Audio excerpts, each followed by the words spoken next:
Hello YouTubers, welcome back to Auction 166. I am Mark, your host, your presenter.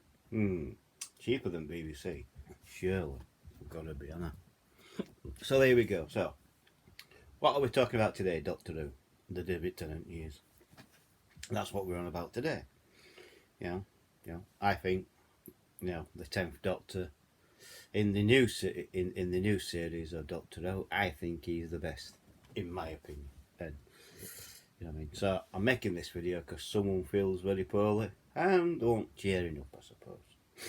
So the 10th Doctor is incarnation of the Doctor, protagonist of the BBC science fiction television programme Doctor Who. He is played by David Tennant, 3 series as well as 9 specials, as with previous incarnations of the Doctor.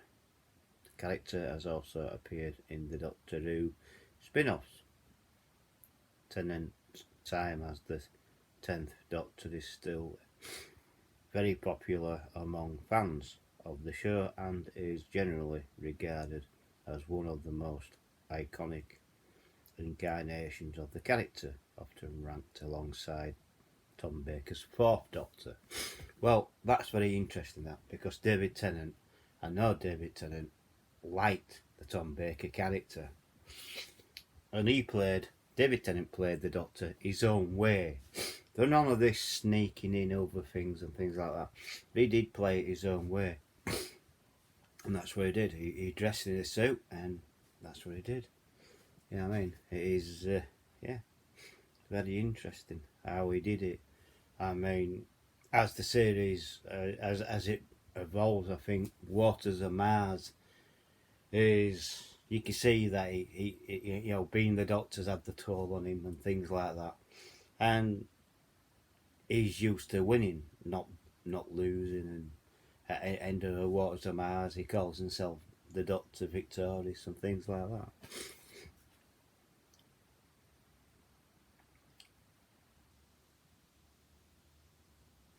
Within the series narrative, the Doctor is centuries-old alien Time Lord from the planet of Gallifrey, who travels in time and space in the TARDIS, frequently with companions at the end of life. The Doctor regenerates as a result. The physical appearance and personality of the Doctor changes. Tennant's portrayal of the Doctor is of an outwardly charismatic, charming adventurer whose likeable and easygoing attitude can quickly turn to righteous fury when provoked. So that's what how he plays. He's outward, he's likeable, and then suddenly he can switch. That's the thing what I like about David Tennant. He knows how to switch that attitude around. Easygoing attitude, quickly turn righteous fury when provoked.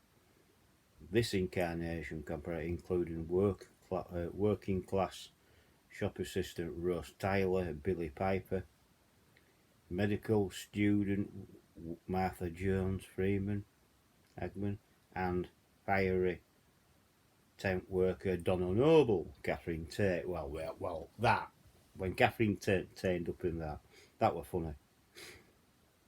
He eventually parts with them all by the end of the 2008 series final journey end, after which he attempts to travel alone for the duration of the 28 to 2010 specials, before being accompanied by Donna's grandfather Wilfred Mott Bernard Cribbins as a final adventure in the end of time. So that's the David Tennant one. That's what I like about David Tennant. He really, he's nice, he's friendly. But as soon as he sees the Daleks or the Cybermen, nasty. He can be provoked. He does turn nasty. And this is where David Tennant's acting ability comes out. And I don't think, apart from Eccleston, but I don't think, with David Eccleston, when I looked at Eccleston's character before David Tennant, because David Tennant took over from Eccleston, but Eccleston's character is right at the end, with Sylvester McCoy, and you can tell. So when he came into it, you could tell this Eccleston's character, Doctor. You know he's been through a war and things like that. You know he's been through hell and come back. Now he's come back into this, and when David Tennant took over from that, he's decided, well, I'm going to play him my way, and his way was to be outwardly going, be liked until provoked, and he can be nasty. And his companions, some of his companions don't like it. Sometimes you have to be nasty. You know, you can't always be Mr. Nice Guy. But that's why Tennant's character is so loved, because it's switchable. It really is switchable. And it's, about, I mean, don't get me wrong, I've seen every Doctor incarnation. I've seen Eccleston's character. I thought that were likeable. I thought that were good. I really did. For him to reboot what we've got now, it is absolutely brilliant. So he was, Christopher Eccleston was asked to reboot Doctor Who, and that's what they did. They got a big name, and he did really well. David Tennant come along and turned it around, and I'm thinking, he can only get, it can't get, it can only get better. I mean, Eccleston left it on a high, so when he comes in, Mr. David Tennant as the Doctor, he lifts the bar even higher. And that Matt Smith's character, he's weird because it's like going backwards, if you know what I mean. He acts more like David Troughton in a way, and then when you see the other one, I forgot his name now. It'll come, but when you from Matt Smith to the other Doctor, that is weird because he's more like John Pertwee. Is that one? But that's when Doctor Who got a bit woke. That's when they started doing these stupid bloody storylines. You know what I mean? And then obviously with Jodie Whittaker, Doctor Who fans didn't like it. I did. I thought it were a brave way to do things. Why not be a female Doctor? I thought they'd have made more on it because, especially with the Master, I'd have thought that would have been funny if they'd have brought the Master back into it, and Jodie Whittaker, he's a male, the Doctor's a female. That is one hell of a storyline, but they never did. And that, but Jodie Whittaker's character, I mean, she plays it as best as she can. A lot of people say, "Oh no, she's not a very good actress." That's not so. She is a good actress, but she can only do so much with the script. Whatever they've wrote for her, she has to act out and things like that. And it might not be pleasing to everybody, and it might not be liked by everybody. But this is what I say. I mean, I've seen them all. I've got them all. I've got all the Doctors. I mean, this is the outstanding one to me. The first series of David Tennant, because it's where you see his acting ability come really, really to the fore. To what the Doctor can really do. You know what I mean? Because everyone thinks he's, when Tom Baker were doing it, he were like bumbling through and things like that, but he got there. He solved the mystery and things like that. This is what David Tennant does. It looks like, he's not taking notice, but up there in his mind, he's really, really solving the mystery. And every Doctor Who series, even from the new one, connects to the classic Doctor Who as well. The story's just been continued, and that's all it is. It really is. And that's how it works. That's how that works, any case, in my mind.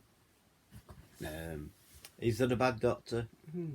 I think the worst one in my mind.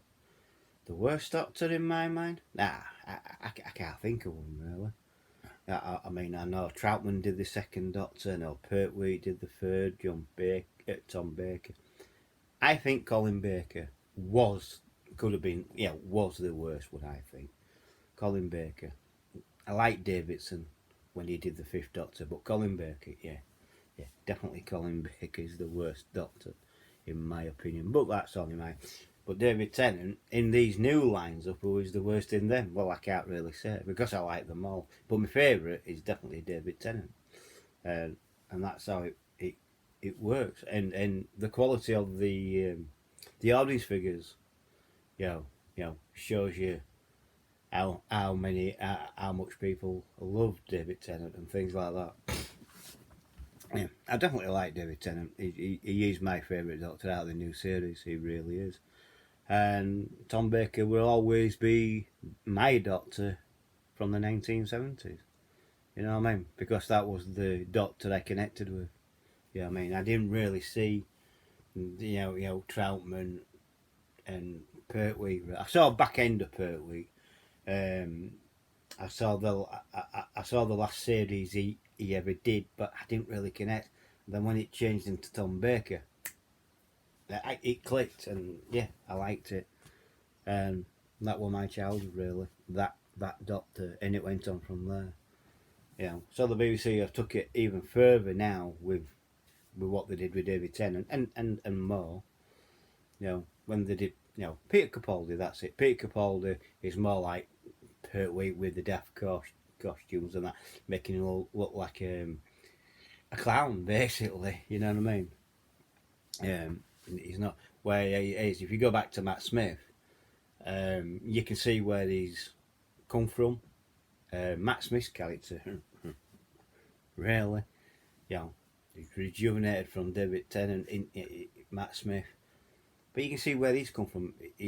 This Doctor is darker, hence the darker sets, hence the way he talks is more darker. And then, he tries to make light of things like you would, but he knows he has to do a serious job, and so you can see Matt Smith is a lot darker. With Peter Capaldi, he played it as a joke. I think. I honestly think the way he played Doctor Who, I think he wanted to have fun with it, and obviously I don't know why he agreed to that kind of costume with Peter Capaldi, but he did. But yeah, Peter Capaldi's character were a bit woke and a bit gaylord in my mind, but who knows? Doctor Who fans did watch it and things like that. I didn't get it. It was so woke. The scripts were getting dafter and dafter, and it does with Jodie Whittaker, but that's nothing to do with Peter Capaldi. Like I said, Peter Capaldi can only work with a script what he's given, and that's what he had to do. This is what the Doctor does. This is what he's going to wear. You must follow that, because if he disagreed, they sack him. Even I know that. So this is why Jodie Whittaker, a lot of people say, well, Jodie Whittaker, she's racist. No, she's not racist at all. She's been given a script. This is what you got to do. This is how you play the Doctor. This is what we want you to wear. And you're going to get these people in the TARDIS. Not only having one companion in the TARDIS. Don't forget with Jodie Whittaker, she's got three companions. Now, that to me is like trying to up a level, then level it. So 3, yeah, that's fine. But how are we going to get this first series over? I don't know. But I've got the Jodie Whittaker, the 2 series is what I've got. I've got that. I've got the special ult of her, and I quite enjoy the refreshing re-look at the Doctor as a female. I think it's funny. I really do. I think she does a good job within the constraints of what she can do. I'm just hoping that they're going to allow her to finish her first series and not end it on 2. You know what I mean? And that, because I think the next Doctor will be, I know, it's going to be a black woman. Even I know that, because you saw snippets of that when Jodie Whittaker were going through the Doctor, so, hence, it could be out like that. You know what I mean? I've always thought that the Doctor could look like the Master, but be the Doctor. You know what I mean? That would be funny. Can you imagine the Master coming up and then Doctor looking exactly like him? That would be funny. But who knows where they're taking Doctor Who? I don't know. I really don't. But the David Tennant years, very enjoyable. It was sad when it came to an end, really.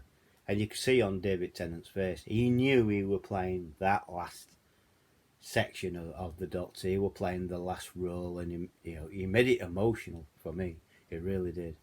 I mean, I even had a tear running down my eye, down my cheek, and things like that when his tenure ended. You know what I mean? But I did really enjoy it. Then we had to get used to a new Doctor, Matt Smith. That was an interesting storyline with him. And then I think the worst scripts were Peter Capaldi, really. That's when they started doing these daft things and making him look like a gaylord, really. Or Dandy and the Clown. A clown. Making him look more like a clown. But he did it. Peter Capaldi did it. He didn't ask to rewrite any kind of scripts. Well, I don't think you can.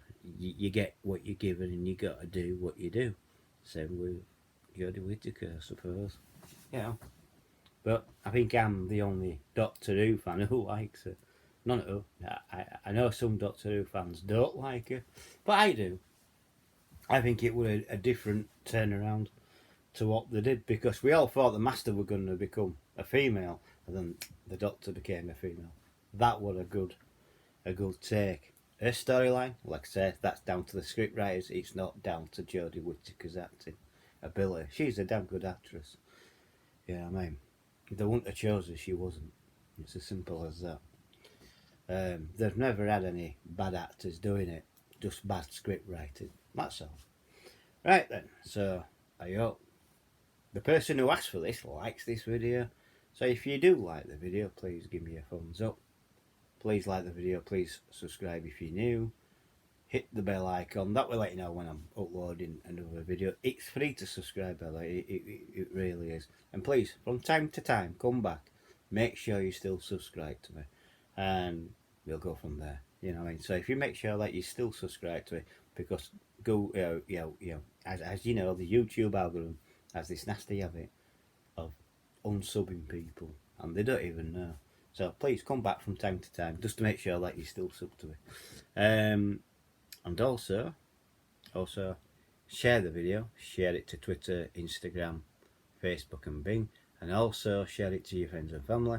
Also comment below, and I can talk to you in comments. I do try and always answer. If I don't, that means I'm busy. If I like it, and I don't answer it, don't worry, I will come back to you. It's just that I do get rather busy and things like that. So, and I'll catch you on the next video. Bye for now. Catch you all later. Bye.